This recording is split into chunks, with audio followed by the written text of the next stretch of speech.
جناب علی، آج کے دنوں میں اگر آپ کے پاس پیسہ موجود ہے اور آپ بچی کا فرض ادا کرنے کے لیے حج نہیں کر رہے تو آپ گناہ گار ہیں، آپ گناہ کر رہے ہیں، کیونکہ اللہ کا فرض پہلے،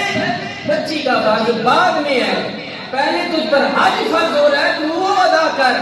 کیونکہ اللہ تعالیٰ نے فرمایا جو استطاعت رکھتا ہے وہ بندہ میرے گھر کا حج کرے۔ میں نے کہا تجھے پتہ ہے کہ تو بچی کی شادی کر سکے گا یا نہیں کر سکے گا؟ میں نے اسے کہا، میں نے کہا تجھے سوچے گا کہ مولوی صاحب بڑا سخت مسئلہ بتا رہے ہیں۔ میں نے کہا مجھے بتا، کل تو بیمار ہو جائے، تجھے کوئی ایسی بیماری لگ جائے، ٹی بی لگ جائے، کینسر لگ جائے، شوگر لگ جائے یا کوئی اور ایسی بیماری لگ جائے، اس بیماری کے لیے ڈاکٹر تجھے کہے بھائی تیرا 5 لاکھ روپے لگے گا، تیرا کوئی آپریشن نکل آئے، تیری کوئی جسمانی بیماری لگ جائے،